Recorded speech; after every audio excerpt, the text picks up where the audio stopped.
Centro Paradeportivo Sin Límites presenta Depor Sin Límites, el primer programa paradeportivo del Perú, con noticias, entrevistas, entrenamientos, fisioterapia y más, enfocada al mundo paradeportivo. El tema es autismo y deporte, ¿no? Entonces estamos ya conectados con el doctor Julio Francisco Salazar González. Él es entrenador deportivo, es bachiller en nutrición, psicoterapeuta. Ha tenido muchos diplomados en nutrición infantil y psicomotricidad. Él ha escrito muchos libros. Lucho, ha sido director deportivo de Olimpiadas Especiales Perú durante 14 años. O sea, tiene un gran conocimiento sobre esta área. Presidente de la ONG Actitud.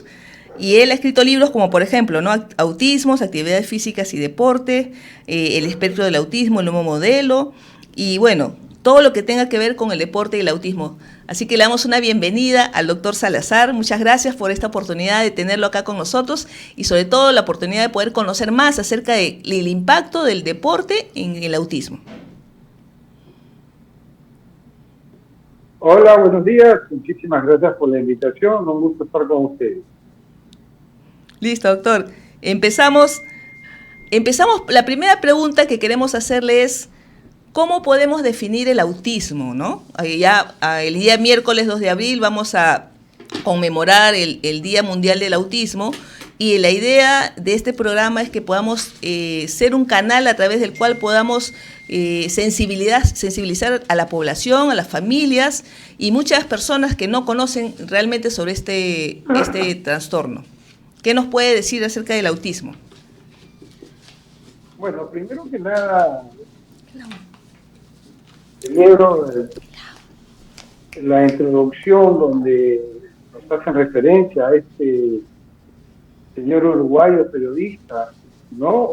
Definitivamente pues muestra que el siglo es el límite y que las barreras están hechas para romper, ¿no? Entonces, primero que nada, quiero reiterar mi felicitación a este periodista. Luego, también decir que el término de conmemorar es el adecuado. Conmemorar el autismo, no celebrar, porque nadie celebra tener a un hijo, un hermano o alguien con autismo. Eso no lo celebramos. Sí conmemoramos para concientizar, para abrir al público y a la sociedad en general y que conozcan un poco más acerca de este trastorno. Y esto es básicamente un trastorno del neurodesarrollo, donde hay implicancias sociales, verbales, de comunicación, sensoriales, etc. Y es un espectro que agrupa una serie de condiciones, porque no hay dos personas iguales, pueden tener el mismo diagnóstico, pero ninguna de las personas con autismo es igual a otra. Y desde mi perspectiva, a ver, yo tengo varias profesiones. Es cierto, yo soy psicoterapeuta, soy doctorado, soy doctor en psicoterapia, pero soy laboratorista clínico también. Soy nutricionista, soy analista y además soy entrenador deportivo de atletas con habilidades diferentes, que es lo que más disfruto. Entonces, mi abordaje y mi visión del autismo es desde un enfoque integrador, desde la bioquímica, desde el laboratorio, desde la nutrición, desde la psicología, desde la terapia, desde la actividad física. Abordo el autismo desde múltiples factores, con lo que conocemos hoy día como un abordaje integrador. Excelente, doctor. Cuéntenos un poquito, nos gustaría conocer un poquito acerca de cómo nació en usted como profesional y a nivel personal ese acercamiento a este mundo, digamos, en este caso hablemos específicamente sobre el autismo, ¿no? ¿Cómo es que usted marca un trabajo persistente? Lo escuchamos que usted es entrenador también y disfruta mucho el tema deportivo. Entonces, ¿qué nos puede contar de usted, un testimonio tal vez que podamos entender qué significa el trabajar con estos niños? A ver, yo empecé muy jovencito, hace más de 40 años, empecé a trabajar con personas con habilidades diferentes, entre las que habían algunos chicos con autismo. Yo era muy joven y puse, con la ayuda de mi padre, abrí un gimnasio en Miraflores, en Aurora, que es en la zona donde vivo, el año 83. Muchos de los que nos están viendo ni siquiera habían nacido.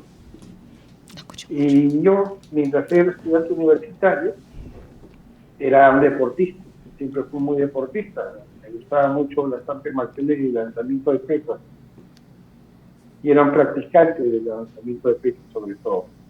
Entonces, con 19 años abrí este gimnasio, se acercó un vecino y me dijo, oye, tengo un sobrino con retardo mental que me gustaría que hiciera deporte. Estamos hablando del año 83, donde probablemente muchos de los que ya tienen una edad como la mía, ya pisando la sexta década de vida, recordarán que nosotros podíamos visitar a un amigo de colegio durante 1 o 2 años y nunca encontrarnos con un chico con habilidades diferentes, porque básicamente los escondían, no los sacaban, no eran visibles. Y eso era pues muy frecuente. Yo recuerdo haber visitado casas de amigos y al segundo o tercer año recién darme cuenta que había un chico con síndrome de Down, con retardo mental o dentro del espectro del autismo. Ahora, en esa época el diagnóstico de autismo era casi inexistente, ¿no?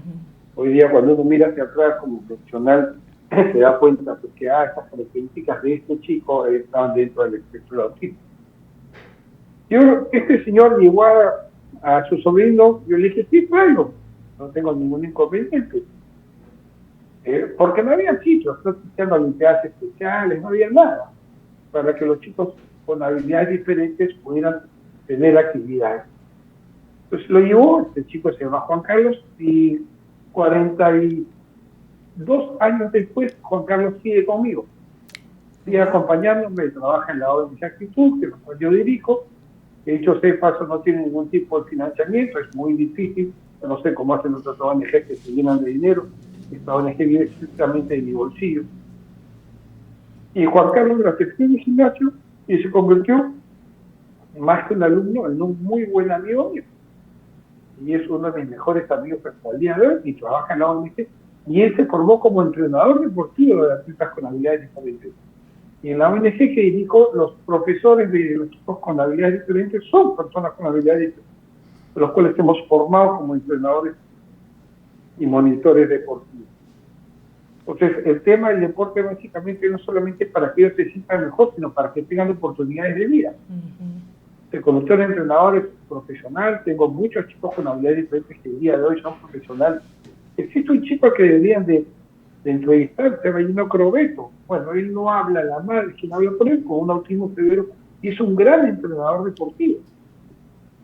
La señora Ana Molina Galvez, su hijo Gino es reconocido internacionalmente como un excelente entrenador, teniendo autismo severo, siendo no verbal, y entrenando a otros chicos con habilidades diferentes. Entonces, la verdad que el deporte es una forma maravillosa de desarrollar nuestras propias capacidades, pero también de incluirnos socialmente y apoyar y desarrollar las capacidades de otros.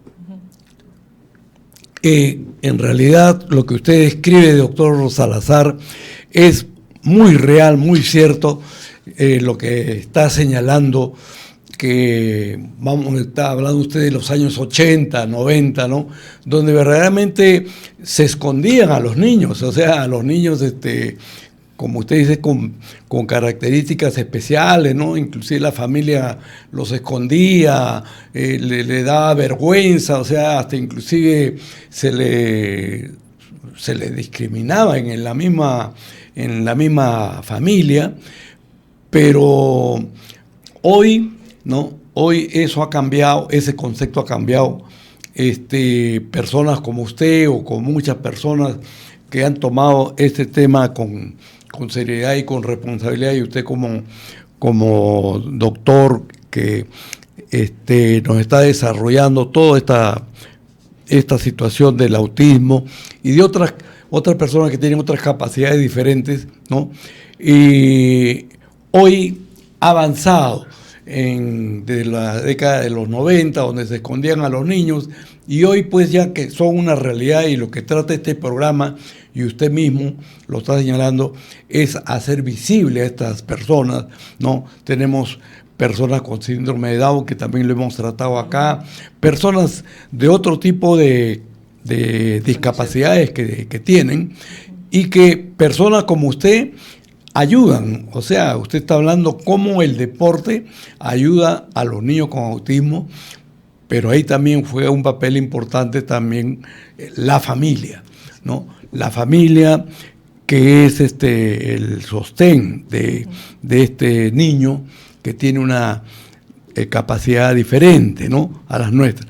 El deporte para las personas con autismo y para otras también les cambia la vida. O sea, nosotros tenemos acá en Depor Sin Límites un eslogan que dice: haciendo deporte cambiamos vidas, ¿no? Usted que en sus 40 años, en toda esta etapa, ¿qué nos puede decir? ¿Cómo van progresando los niños? ¿Cómo se descubre? ¿Cómo los clasifica usted a los niños? Porque no todos los niños tienen la misma discapacidad en cuanto al autismo. Hay diferentes tipos de variación en ese aspecto. ¿Cómo usted lo selecciona, si es que se puede llamar así? A ver, tenemos que entender que no hay dos personas iguales a mí, así tengan el mismo diagnóstico, ¿no? Eso es lo primerito que tenemos que determinar. Ahora, el autismo, un trastorno de neurodesarrollo, es un abanico que abarca una gran cantidad de características. Entonces, antiguamente denominamos el autismo, este espectro, como estaba el trastorno de interacción infantil, estaba el trastorno no específico, estaba el síndrome de Asperger, etc. Hoy día se clasifica en 3 niveles de acuerdo a las características o al apoyo que se requiera, nivel 1, 2 y 3. Pero no hay nadie igual, ninguna persona es igual.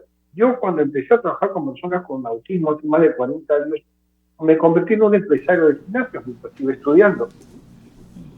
Y abrí varios gimnasios, y en todos los gimnasios en los años 80 determiné que los profesores aceptaban a personas con habilidades diferentes, no solamente con autismo, sino con retardo mental, síndrome de Down, etc. Pero para que esto funcionara, los profesores me decían: bueno, perfecto, pero ¿cómo los entrenamos? ¿Cómo hacemos con ellos? Y escribí un libro que se llamaba Viendo Fronteras. Este libro empecé a escribir en los años 80, y luego se publicó ya en los 90, pero este era un poco el manual de cómo había que trabajar con personas con autismo basado en mi propia experiencia. Yo aún no era un doctor, ni era un gran especialista, lo único que era un educador deportivo y un analista de sistemas. Pero el análisis me permitía a mí usar el raciocinio y determinar qué cosa podía funcionar o no. Y hacía un poco de investigación, luego ya me convertí en doctor y estudié diferentes carreras, todas aunadas a lo que es la bioquímica, nutrición y conducta, sobre todo en trastornos neuroinferiores. Pero hubo que determinar cómo se podía trabajar con estas personas, porque no ninguna era igual. Inclusive los chicos con síndrome de Down eran iguales muchas veces a los que tenían un retardo mental, y los que tenían retardo mental iguales a los que estaban dentro del espectro de autismo.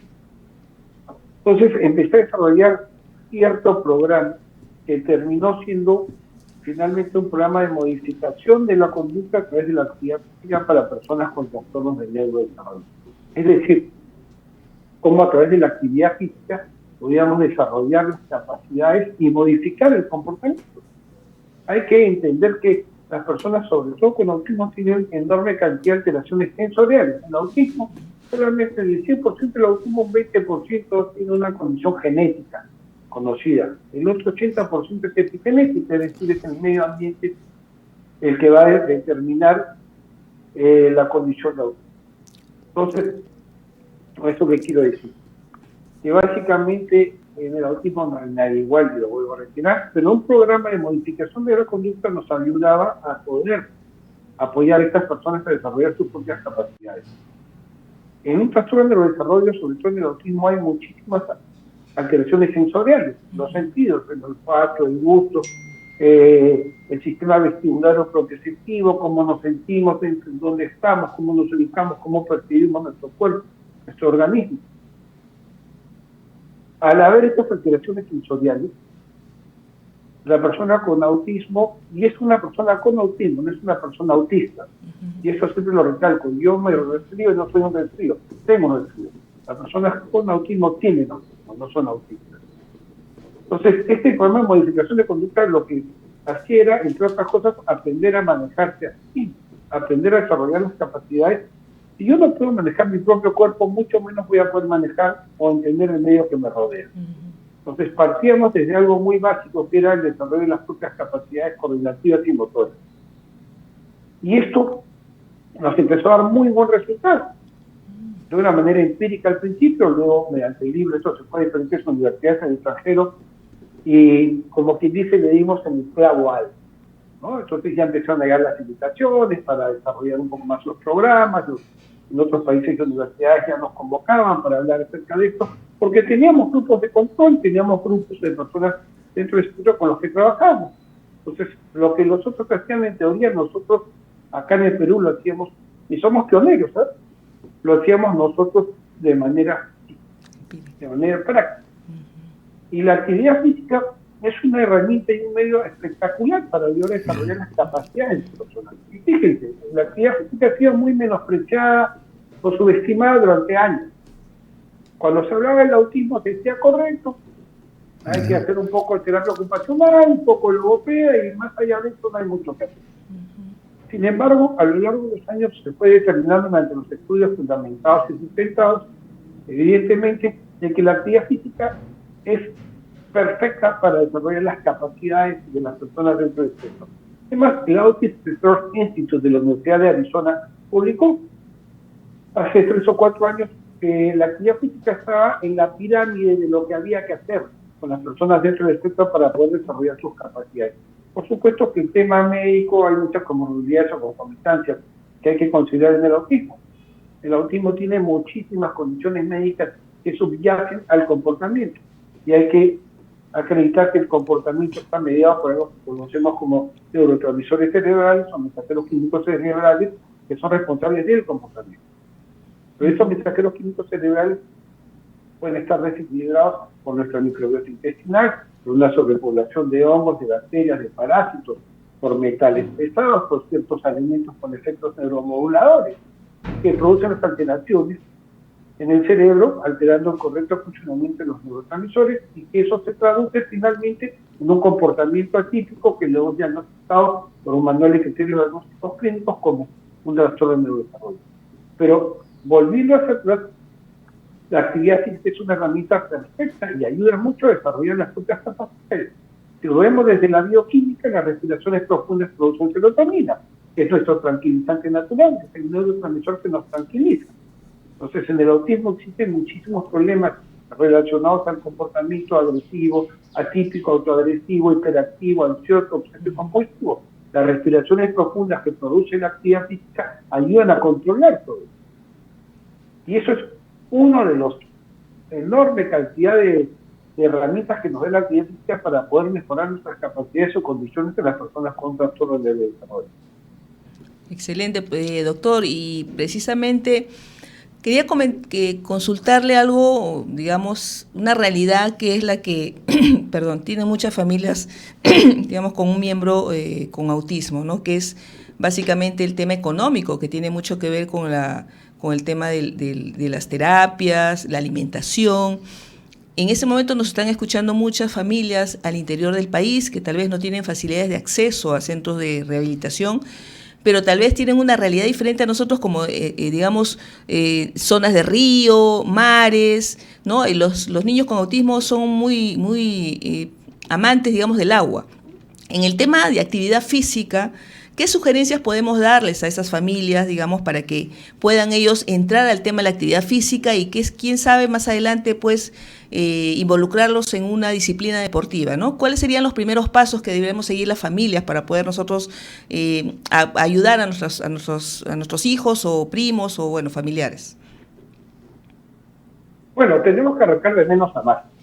Y vuelvo a reiterar, no hay ningún chico que sea igual a otro ni que tengan los mismos gustos o preferencias. Pero si ustedes buscan en YouTube videos ONG Actitud Científica, van a encontrar videos donde nosotros desarrollamos clases. No se necesita tener dinero. Por supuesto que el dinero siempre va a ayudar, pero si yo no tengo los recursos no significa que estoy condenado a no poder hacer actividad física, por el contrario. Yo tengo un programa de actividad física, yo no cobro ni consulta ni terapia. Yo lo que hago es ayudar. Por lo tanto, puedo hablar sin ningún tipo de compromiso comercial con nadie. Puedo mirar a los ojos y decir, yo digo esto porque creo en esto. A mí nadie me paga para decir lo que yo digo y lo que hago, lo que pienso. Entonces esta libertad a mí me permite poder hablar con la verdad sin tener ningún tipo de condicional.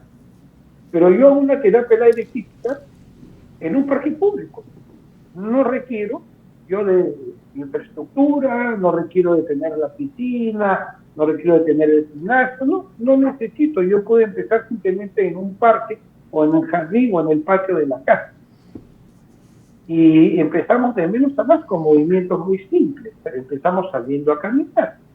Ya el salir a caminar ya tiene beneficios. Luego empezar a hacer movimientos de menos a más.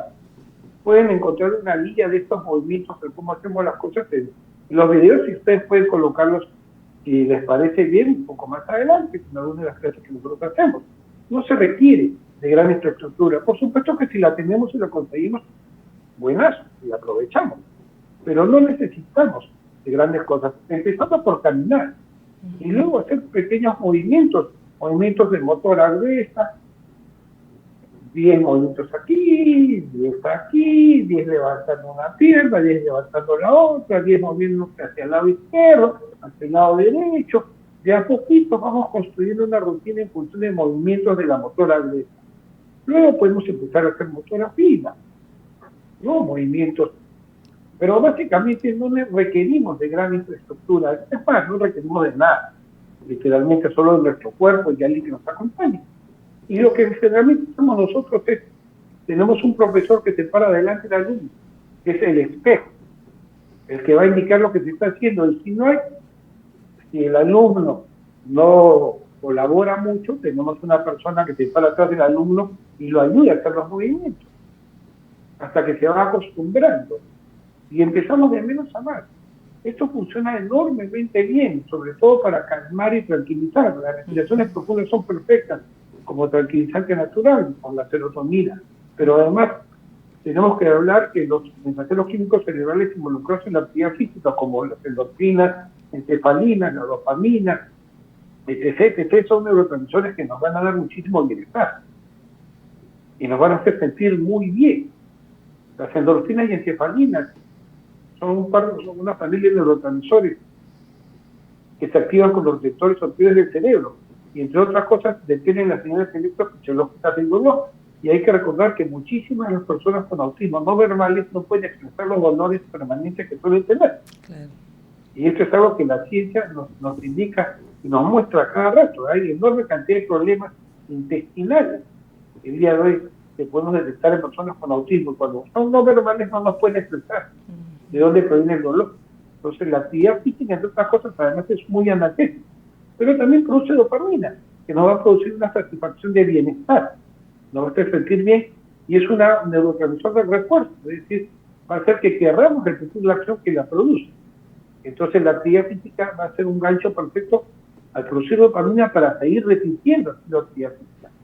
Por eso es que hoy día la actividad física es la pirámide de las terapias que se pueden utilizar con personas con autismo. Doctor,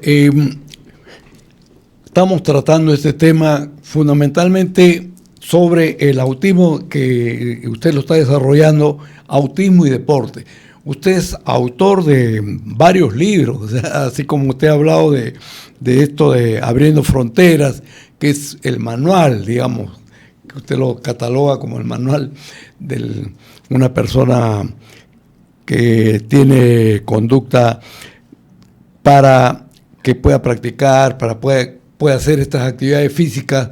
Ha escrito, por lo menos acá tenemos 5 libros, y entre los cuales tenemos uno que es Nutrición y Conducta. ¿Cómo una persona que tiene autismo tiene que tener una dieta especial? ¿Cómo debe nutrirse si es que practica deporte, de acuerdo a lo que usted está señalando? A ver, no existe una dieta del autismo. No hay. Lo que hay es una adecuada individualización bioquímica de acuerdo a las particularidades de cada uno. Es decir, yo puedo tener autismo, usted también, pero no necesitamos consumir exactamente lo mismo. Las generalidades nutricionales son las mismas para todos. Requerimos de proteínas, carbohidratos, ácidos grasos, vitaminas, minerales, oligoelementos, etc., etc. Pero la cantidad cuantitativa y cualitativamente difiere en cada uno de nosotros de acuerdo a nuestras propias particularidades bioquímicas. Y sobre todo en el autismo, y es muy, muy importante, en el autismo, hoy día sabemos perfectamente bien que nuestro intestino tiene tantas neuronas como el propio cerebro. Por lo tanto, nuestro intestino se le llama nuestro segundo cerebro. Y la serotonina, que es nuestro tranquilizante natural, se produce en un 90% en el intestino. Entonces, imagínense la importancia que tiene el intestino en el comportamiento, además del proceso, evidentemente, nutricional, donde vamos a absorber los nutrientes. Algo que encontramos con mucha frecuencia en el autismo es que hay una inflamación intestinal que luego se traduce en una neuroinflamación, una inflamación en el cerebro. Esta inflamación intestinal lo que hace es que permeabiliza el intestino y permite el paso de ciertas sustancias provenientes de nutrientes sin ser totalmente digeridas. Entre ellas están el gluten y la caseína. El gluten es la proteína presente en el trigo, cebada, centeno y avena por contaminación cruzada, y la caseína, que es la proteína presente en el queso, leche, mantequilla, yogur o los lácteos. En un intestino sano, cuando ingresan estas proteínas, en el intestino terminan de degradarse hasta su fórmula más pequeña, que se denomina aminoácidos. Y como aminoácidos atraviesan la pared intestinal, van al torrente sanguíneo para la diversas funciones. Pero, cuando el intestino está inflamado, y esto lo vemos en el autismo, calculo que en un 90% de los pacientes, o de las personas que tienen autismo, el intestino está inflamado. Y estas proteínas que en condiciones normales tienen que degradarse a porciones más pequeñas, denominadas péptidos, y luego a porciones más pequeñas, denominadas aminoácidos, o aminoácidos pasan a través de la pared del intestino. Cuando el intestino se inflama, el péptido puede pasar sin llegar a ser aminoácido, una porción más pequeña. ¿Y cuál es el problema? Que el péptido del gluten se denomina gliadorfina y el péptido de la caseína se denomina casiomorfina. Y ya el término morfina indica una acción opioide en el cerebro. En condiciones normales, esa casiomorfina o gliadorfina se degrada a porciones más pequeñas que ya no tienen esa composición morfinoide. Pero cuando el intestino está inflamado, y esto ocurre en personas regulares también, del obseso compulsivo, nervioso, ansioso, hiperactivo, etc., etc. Y eso se comprueba bioquímicamente. Acá no hay, yo creo, esto se hace un análisis de ácidos orgánicos o de péptidos opioides en la orina y lo podemos determinar fehacientemente mediante la bioquímica. Cuando estos péptidos opioides ingresan al organismo, pasan a través de la pared intestino, llegan a la sangre, atraviesan la barrera hematoencefálica, que es que nos protege en el cerebro, estimulan receptores opioides en el cerebro. Todos tenemos receptores opioides, pero no para salir a consumir drogas exógenas, como la morfina y la heroína del otro, sino porque nuestro cuerpo produce estas propias sustancias ante determinadas situaciones. Pero cuando nuestro cuerpo las produce de manera endógena, ante determinadas situaciones, tienen un tiempo de duración. Y luego de ese tiempo de duración sale otro mensajero químico que es un inhibidor y las desaparece. Dice, correcto, ya fue suficiente, no necesitamos más de estos mensajeros químicos que estás produciendo. Pero cuando vienen de manera exógena por el gluten o la caseína, el inhibidor no funciona, o el freno no funciona. Entonces nos quedamos emitiendo una cantidad muy grande de endorfinas, encefalinas y dopamina. ¿Y eso qué hace? Sobreestimula nuestro comportamiento, y por un lado nos podemos estar hiperactivos, pero luego está el otro lado de la moneda, es que podemos estar sumamente idos, como con un déficit de atención. Entonces muchas de estas sustancias son responsables del comportamiento que luego diagnosticamos en un manual de criterios diagnósticos clínicos como autismo. Entonces la nutrición está íntimamente ligada al autismo. No podemos desligar en lo absoluto, pero no hay una dieta específica para el autismo. Lo correcto es hacer una investigación de la bioquímica del organismo del paciente para poder determinar qué sustancias son las que le están produciendo estas alteraciones o estas inflamaciones que terminan en el cerebro. Entonces, lo que sí definitivamente yo retiro en los pacientes de manera general es gluten y caseína, proteínas presentes en los lácteos y cereales, preservantes o colorantes artificiales, alimentos procesados y, y azúcares, que hacen muchísimo daño y alteran el comportamiento.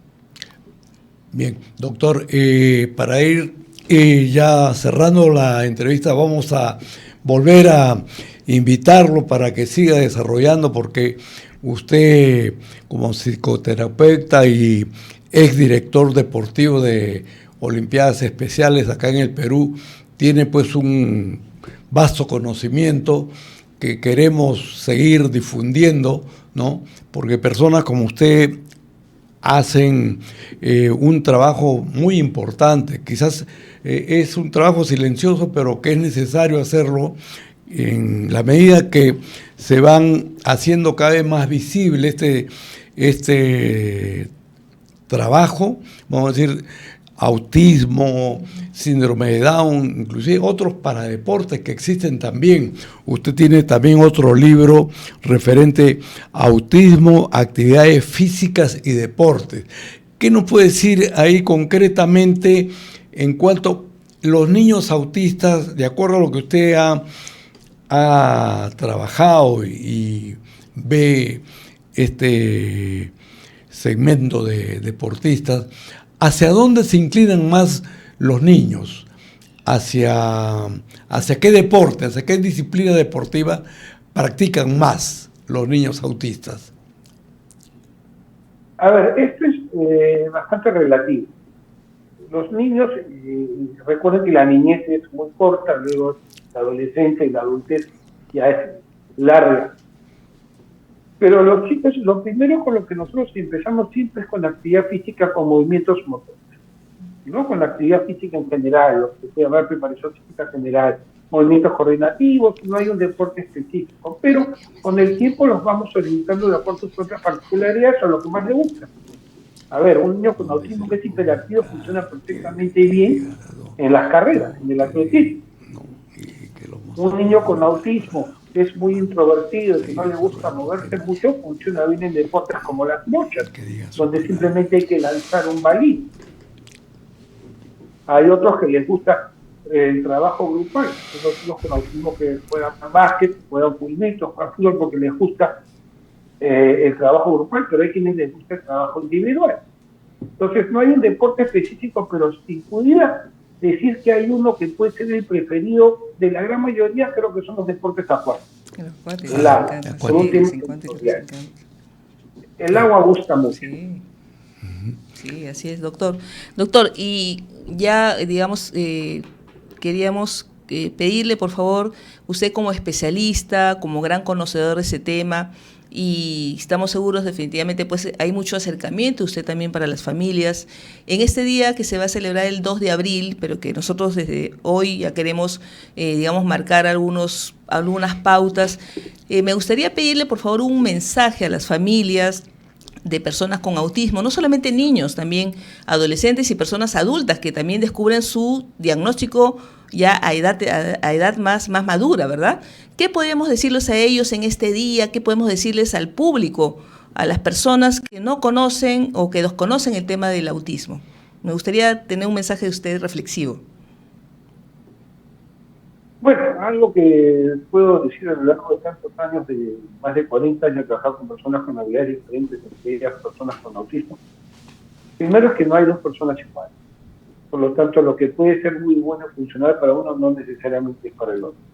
Y con esto, ¿qué quiero decir? Que existen, con la mejor de las intenciones, los grupos de WhatsApp de padres y familia, donde suelen copiar mucho lo que hace uno sin necesariamente ser útil para otro. Entonces hay que tener cierto cuidado con esto. Luego, también tengo ciertas reservas con estos diagnósticos tardíos en los adultos. Hay muchas personas que hoy día se autotitulan, es más, no voy a dar nombres, hay un psicólogo por ahí que trabaja mucho el tema del autismo y que ahora último salió que tiene autismo y con eso consigue mayor cantidad de pacientes, ¿no? O sea, estos diagnósticos tardíos para mí son bastante dudosos.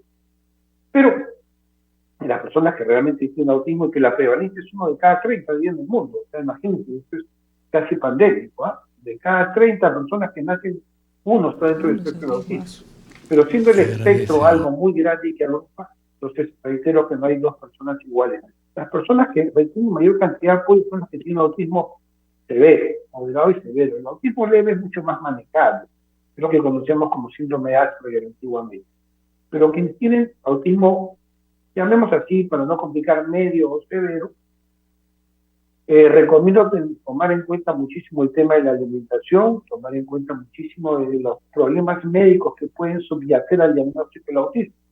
Hoy día podemos encontrar remisiones de diagnóstico de autismo, no porque el autismo se cura, sino porque hay una serie de problemas médicos que terminan alterando tanto el comportamiento que luego terminan siendo o teniendo, llamamos así, un falso diagnóstico. Entonces, acudir a un buen especialista para el diagnóstico número 1, ver los problemas médicos que tienen las personas con autismo. El tema nutricional es fundamental, y lo reitero, fundamental, porque nosotros somos... Miren, el último libro que estoy publicando ya de editorial argentina, que debe estar terminando en los próximos meses, se llama Nos comportamos como comemos, y como subtítulo, procesamos, digerimos, absorbemos y eliminamos, porque el comportamiento está mediado básicamente por la nutrición. Entonces, como un mensaje final es, no hay que suscribirse o simplemente que porque tiene autismo no podemos hacer grandes cosas. No, el cielo es el límite. Y se pueden hacer muchísimas cosas con personas con un trastorno de neurodesarrollo.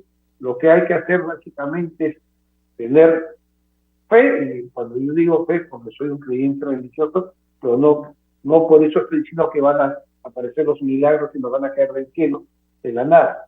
Cuando yo hablo de fe, es fe en la ciencia, fe en la bioquímica, fe en la nutrición, porque se puede hacer, apoyar y ayudar mucho y mejorar la calidad de vida de las personas con autismo mediante esto. Pero finalmente el deporte es algo que todos debemos de hacer. El deporte ayuda enormemente, une a la familia, y eso es fundamental, une a la familia. Podemos practicarlo de manera grupal, padre, madre, hermanos, hijos, abuelos, nietos, etc. El deporte es un regulador bioquímico, ayuda a que los neurotransmisores cerebrales tan desequilibrados en el autismo puedan equilibrarse en gran medida. Por supuesto que hay que ver la parte nutricional, que es la que nos predispone a todo esto. En el tema conductual, desde el punto de vista psicológico, la modificación de la conducta sirve enormemente a través de la actividad física, podemos mejorar mucho. Entonces, en líneas generales, se puede hacer muchísimas cosas para mejorar las capacidades y condiciones y calidad de vida de las personas con autismo. No hay que circunscribirse a que porque tiene autismo, entonces estamos condenados a que el niño no mejore. No. Pueden mejorar niños, adolescentes, adultos o ancianos con autismo, todos pueden mejorar. Doctor, de verdad que hemos quedado gratamente impresionados por la conversación que hemos tenido con usted. Seguramente hay muchas personas en el público que quisiera saber cómo podemos ubicarlo, dónde podemos llamar para tener una consulta, una atención especializada. Si nos puede compartir sus teléfonos o los correos electrónicos. Bueno, pueden comunicarse a través del Instagram como DR de doctor, dr.Julio Salazar. Y ustedes lo pueden poner luego ahí en pantalla para que la gente lo pueda copiar. O ONG Actitud. ONG Actitud en Instagram también. Luego en las redes sociales. En Facebook no he metido porque ya estoy sobrepasado en el límite, ya no llegaron más amigos. Pero básicamente me pueden seguir como dr.Julio Salazar, como doctor Julio Salazar, o ONG Actitud, o Deporte con Actitud. Deporte con Actitud. Excelente, doctor Julio Salazar, le damos las gracias por la oportunidad de habernos podido conectar con usted, la buena disposición, y creo que esta no va a ser la última entrevista, Lucho, que vamos a tener con el doctor Salazar. No, ya lo comprometemos ya para que sea parte del programa y nos pueda ilustrar, porque ha quedado verdaderamente chico, los referentes hay varias producción de sus libros y nos está anunciando también otro libro más. Así que... Entonces, queremos contar con su apoyo a este programa con cuanto a su conocimiento. Así es, sí que lo comprometemos, doctor, apenas tenga el libro, nos avise para poder conversar sobre eso. Y también, Lucho, del trabajo que él viene haciendo con un par de conductores deportivos. Así que vamos también a convocarlos para entrevistarlos a ellos y que nos cuenten más detalles de cómo es el trabajo y sobre todo esa pasión del deporte que también ellos tienen. Así que gracias, doctor, muchas gracias por por su buena disposición y nos estamos comunicando en cualquier momento.